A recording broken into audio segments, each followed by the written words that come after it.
दोस्तों, आज हम एक ऐसे देश के बारे में जानेंगे जहां लोग जाते ही हैं मौज मस्ती करने।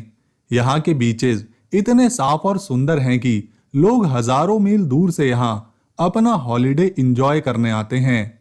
दोस्तों, हम बात कर रहे हैं केमन आइलैंड्स के बारे में। वीडियो में आगे बढ़ने से पहले आपसे रिक्वेस्ट है, अगर आपको वीडियो पसंद आए तो इसे एक लाइक जरूर करें। दोस्तों, इस देश की राजधानी जॉर्ज टाउन है।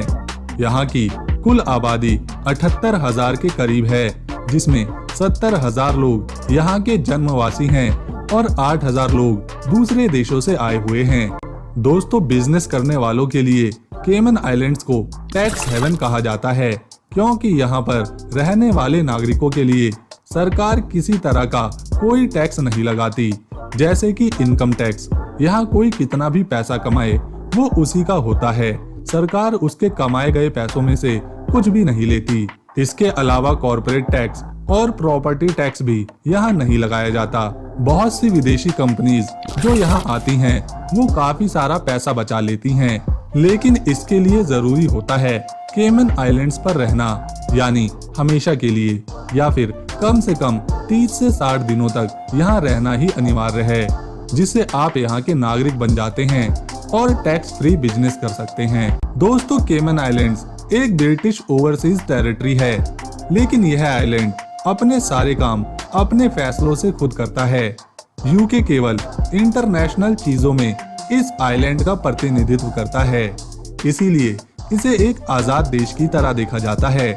असल में केमन आइलैंड कैरिबियन महासागर में स्थित 264 स्क्वायर किलोमीटर के एरिया में फैले 3 आइलैंड से मिलकर बना है, जिनके नाम ग्रैंड केमन आइलैंड, केमन ब्राक आइलैंड और लिटिल केमन आइलैंड है। केमन आइलैंड्स का हर व्यक्ति अमीर कहलाता है, क्योंकि यहाँ की जीडीपी $91,300 की है, इसीलिए यहाँ के नागरिक अमीरों वाली जिंदगी जीते हैं। इस छोटे से आइलैंड देश पर 4 महत्वपूर्ण एयरपोर्ट मौजूद हैं, जहाँ से सामान लाए जाते हैं और ले जाए जाते हैं। दोस्तों, केमन आइलैंड्स पर आपको जगह जगह चूने से बनी चट्टानें देखने को मिलेंगी। जैसा कि हमने आपको पहले बताया था कि इसे 3 आइलैंड से मिलाकर बनाया गया है। ये तीनों आइलैंड्स अपनी अपनी खासियत के लिए जाने जाते हैं, जिसमें से ग्रैंड केमन आइलैंड अपने समुद्री तटों, शानदार रिजॉर्ट्स जिसमें आपको हर तरह की सुविधा देखने को मिलेगी, जबकि ब्राक आइलैंड में समुद्र में मछली को देखने, खासतौर पर स्टारफिश और इसी तरह के दूसरे जलीय जीवों को देखने के लिए जाना जाता है। जबकि तीसरा आइलैंड जो लिटिल केमन है, उसमें अनोखा वन्य जीवन देखने को मिलता है, जिसमें विलुप्ति की कगार पर खड़ी इग्वाना भी देखने को मिल जाती है। केमन आइलैंड्स को पहली बार खोजा था मशहूर क्रिस्टोफर कोलंबस ने। दोस्तों, केमन्स का मतलब होता है घड़ियाल की एक प्रजाति, लेकिन जब कोलंबस ने इसे खोजा था तब उन्होंने इस आइलैंड का नाम लास तुर्तागास रखा था, जिसका मतलब होता है तैरने वाले कछुए।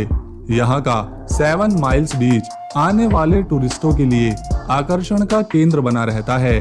7 माइल्स को अगर आप किलोमीटर में बदलेंगे तो यह बीच लगभग 11 किलोमीटर के एरिया में फैला हुआ होगा, लेकिन असल में यह बीच केवल 5.5 किलोमीटर लंबा है।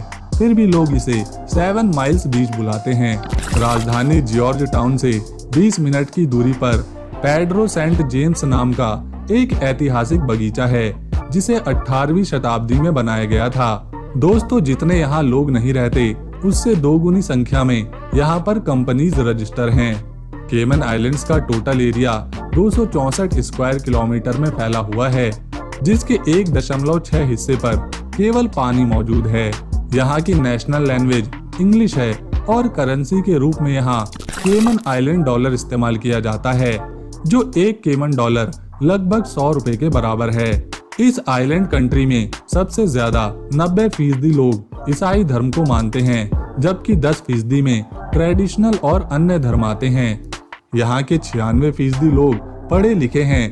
इस आइलैंड के सबसे करीबी क्विंटाना रू, Mexico, Costa Rica, Panama, Cuba और जमैका जैसे देश आते हैं। दोस्तों, इस देश में हर साल 20 लाख से ज्यादा लोग घूमने आते हैं और इस आइलैंड में जाने से पहले हर टूरिस्ट को लगभग 32,000 रुपए एंट्री फीस देनी होती है। तो दोस्तों, अगर आपको केमैन आइलैंड का हमारे ये वीडियो और इन्फॉर्मेशन पसंद आई तो वीडियो को लाइक शेयर करने के साथ चैनल को सब्सक्राइब करें।